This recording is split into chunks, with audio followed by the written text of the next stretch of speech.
Hi friends, ಎಲ್ಲರೂ ಹೇಗಿದ್ದೀರಾ? ಎಲ್ಲರೂ ಚೆನ್ನಾಗಿದ್ದೀರಾ ಅಂತ ಭಾವಿಸ್ತೀನಿ. ಪ್ರತಿಯೊಬ್ಬ ಹೆಣ್ಮಕ್ಳಿಗೂ ಕೂದಲಂದರೆ ಒಂಥರ ಏನೋ ಎಮೋಷನ್. ಸೊ ಕೂದಲು ಚೆನ್ನಾಗಿ ಬೆಳಿಬೇಕು, ದಪ್ಪವಾಗಿ ಉದ್ದವಾಗಬೇಕು ಅಂದರೆ ಏನು ಮಾಡಬೇಕು ಅನ್ನೋ ಪ್ರಶ್ನೆ ಪ್ರತಿಯೊಬ್ಬರಿಗೂ ಕಾಡ್ತಿರುತ್ತೆ. ಬನ್ನಿ ಅದಕ್ಕೋಸ್ಕರ ಒಂದು ಆಯಿಲನ್ನು ರೆಡಿ ಮಾಡೋಣ. ನಾನಿವಾಗ 5ರಿಂದ 6 ಬೆಟ್ಟದ ನೆಲ್ಲಿಕಾಯನ್ನು ತೊಗೊಂಡಿದ್ದೀನಿ. ಒಂದು 3 ಅಲೋವೆರಾವನ್ನು ಕಟ್ ಮಾಡಿ ಚೆನ್ನಾಗಿ ವಾಶ್ ಮಾಡಿ ಸೈಡಲ್ಲಿರುವಂಥ ಮುಳ್ಳನ್ನೆಲ್ಲ ತೆಗೆದು ಇಟ್ಕೊಂಡಿದ್ದೀನಿ. ಇದನ್ನು ರಾತ್ರಿ ನಾನು 1-2 ಸ್ಪೂನ್ ಮೆಂತೆನ ನೀರಲ್ಲಿ ನೆನೆಸಿಟ್ಟಿದ್ದೆ. ಮೆಂತೆ ಇಲ್ಲಿ ನೋಡಿ, ನಾನು 5 ದಾಸವಾಳ ಹೂವನ್ನು ತೊಗೊಂಡಿದ್ದೀನಿ. ಹಾಗೆ ಒಂದು ಮುಷ್ಟಿಯಷ್ಟು ದಾಸವಾಳ ಎಲೆಯನ್ನು ಸಹ ನಾನು ಯೂಸ್ ಮಾಡ್ತಿದ್ದೀನಿ. ಇದನ್ನು ನಾನಿವಾಗ ಚೆನ್ನಾಗಿ ವಾಶ್ ಮಾಡ್ಕೊತಿದ್ದೀನಿ. ಯಾಕಂದರೆ ಇದ್ರ ಮೇಲ್ಗಡೆ ಇರುವಂತಹ ಧೂಳು, ಮಣ್ಣು ಇದೆಲ್ಲ ಹೋಗಬೇಕಲ್ವ, ಕ್ಲೀನ್ ಆಗಬೇಕು ಅಂತ ಇದನ್ನು ಒಂದು ಸಲ ವಾಶ್ ಮಾಡ್ಕೊತಾ ಇದ್ದೀನಿ. ಅದ್ರ ಜೊತೆಗೆ ನಾನು ಒಂದು ಮುಷ್ಟಿಯಷ್ಟು ಕರಿಬೇವನ್ನು ಸಹ ತೊಗೊತಿದ್ದೀನಿ. ಈ ಕರಿಬೇವನ್ನು ಸಹ ನಾನೇನು ಮಾಡ್ತಿದ್ದೀನಿ, ಚೆನ್ನಾಗಿ ವಾಶ್ ಮಾಡ್ಕೊತಿದ್ದೀನಿ. ಇವಾಗ 1 ಕಪ್ ಮದರಂಗಿ ಎಲೆ ತೊಗೊಂಡಿದ್ದೀನಿ, ಅದನ್ನು ಸಹ ಚೆನ್ನಾಗಿ ವಾಶ್ ಮಾಡ್ತಿದ್ದೀನಿ. ಬನ್ನಿ ಫ್ರೆಂಡ್ಸ್, ಈಗ ಎಣ್ಣೆ ಹೇಗೆ ರೆಡಿ ಮಾಡೋದು ಅಂತ ತೋರಿಸ್ತೀನಿ. ಇವಾಗ ನಾನು ಒಂದು ಪಾತ್ರೆಯನ್ನು ತೊಗೊಂಡಿದ್ದೀನಿ.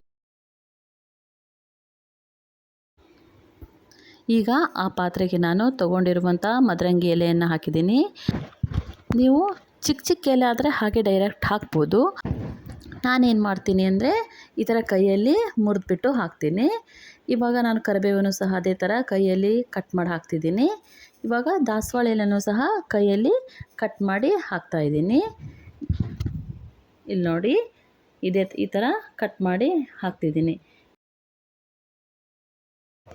ನಾನು ದಾಸವಾಳ ಹೂ ತೊಗೊಂಡಿದ್ದೀನಲ್ವ, ಅದನ್ನು ಸಹ ಈ ಥರ ಕಟ್ ಮಾಡಿ ಇದಕ್ಕೆ ಮಿಕ್ಸ್ ಮಾಡ್ತಾಯಿದ್ದೀನಿ.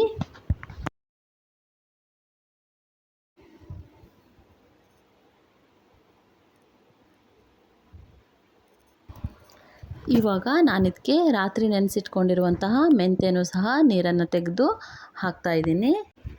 ಇವಾಗ ಇದಕ್ಕೆ ನಾನು ಅಲೋವೆರಾ ತೊಗೊಂಡಿದ್ದೀನಲ್ವ, ಅದನ್ನು ಈ ಥರ ಚಿಕ್ಕ ಚಿಕ್ಕ ಪೀಸ್ ಮಾಡಿಟ್ಕೊಂಡು ಅದನ್ನು ಸಹ ಹಾಕ್ತಾಯಿದ್ದೀನಿ. ಚಿಕ್ಕ ಚಿಕ್ಕ ಪೀಸ್ ಮಾಡಿ ಹಾಕಬೇಕಾಗುತ್ತೆ. ನೆಕ್ಸ್ಟು ಬೆಟ್ಟದ ನೆಲ್ಲಿಕಾಯಿ ತೊಗೊಂಡಿದ್ದೀನಲ್ವ, ಅದನ್ನು ಸಹ ಜಜ್ಜಿ ಅದರ ಬೀಜವನ್ನು ತೆಗೆದು ಈ ಥರ ಮಾಡಿ ಹಾಕ್ತಾಯಿದ್ದೀನಿ.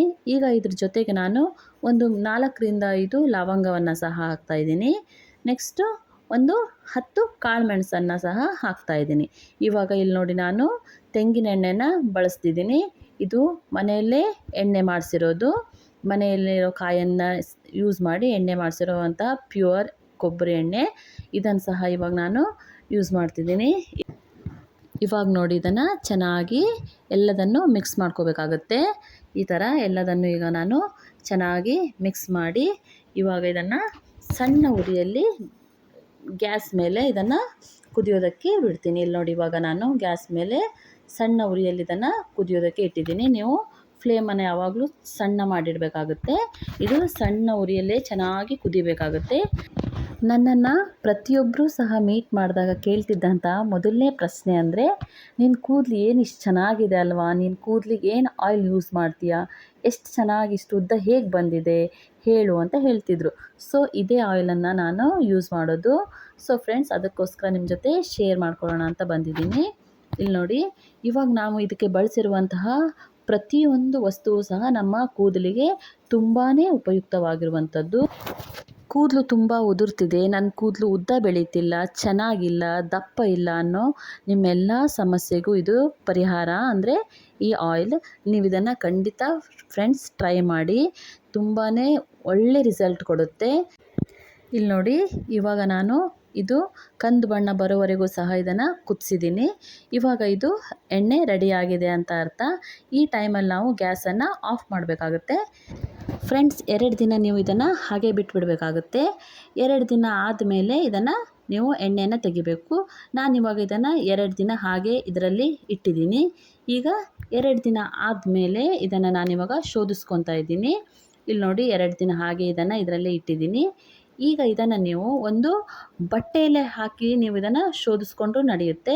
ಇಲ್ಲಾಂದರೆ ನಾನು ಇವಾಗ ಈ ಥರ ಇದನ್ನು ಶೋಧಿಸ್ಕೊತಾ ಇದ್ದೀನಿ. ಇಲ್ಲಿ ನೋಡಿ, ಎಣ್ಣೆ ನೋಡ್ತಿದ್ದೀರಲ್ವ ಎಷ್ಟು ಚೆನ್ನಾಗಿದೆ ಅಂತ ಹೇಳಿ. ಇವಾಗ ಈ ಥರ ನಾನು ಇದನ್ನು ಶೋಧಿಸ್ಕೊತಾ ಇದ್ದೀನಿ. ನೀವು ಈಗ ಇದನ್ನು ಒಂದು ಚಮಚ ತಗೊಂಡು ಇದನ್ನು ಈ ಥರ ಗಟ್ಟಿಯಾಗಿ ಪ್ರೆಸ್ ಮಾಡಬೇಕಾಗುತ್ತೆ. ಚೆನ್ನಾಗಿ ಪ್ರೆಸ್ ಮಾಡಿ ಎಲ್ಲ ಎಣ್ಣೆ ಬಿಡೋ ಥರ ನೀವು ಚೆನ್ನಾಗಿ ಪ್ರೆಸ್ ಮಾಡಬೇಕಾಗುತ್ತೆ. ನಾನು ಇವಾಗ ಇದೇ ಥರ ಎಲ್ಲದನ್ನು ಇದೇ ಥರ ಮಾಡ್ಕೊಂಡಿದ್ದೀನಿ. ಇವಾಗ ಎಣ್ಣೆ ನೋಡಿ ಎಷ್ಟು ಚೆನ್ನಾಗಿ ಎಣ್ಣೆ ರೆಡಿಯಾಗಿದೆ ಅಂತ ಹೇಳಿ. ನೀವು ಇದನ್ನು ತಲೆ ಸ್ನಾನ ಮಾಡೋಕ್ಕೂ 1 ಗಂಟೆ ಮೊದಲು ತಲೆಗೆ ಚೆನ್ನಾಗಿ ಇದನ್ನು ಹಚ್ಚಿ 1 ಗಂಟೆ ಬಿಟ್ಟು ಸ್ನಾನ ಮಾಡಬೇಕಾಗುತ್ತೆ. ಒಳ್ಳೆ ರಿಸಲ್ಟ್ ಕೊಡುತ್ತೆ ಫ್ರೆಂಡ್ಸ್. ಖಂಡಿತ ನೀವು ಒಂದು ಸಲ ಟ್ರೈ ಮಾಡಿ ನೋಡಿ. ನಾನು ಇದನ್ನು ಯೂಸ್ ಮಾಡ್ತಿದ್ದೀನಿ, ಒಳ್ಳೆ ರಿಸಲ್ಟ್ ಬಂದಿದೆ. ಸೊ ನಿಮ್ಮ ಜೊತೆನೂ ಶೇರ್ ಮಾಡ್ಕೊತಿದ್ದೀನಿ. ಟ್ರೈ ಮಾಡಿ ಹೇಗೆ ಬಂದಿದೆ ಅಂತ ಕಮೆಂಟ್ ಮಾಡಿ ತಿಳಿಸಿ ಫ್ರೆಂಡ್ಸ್. Thank you, bye.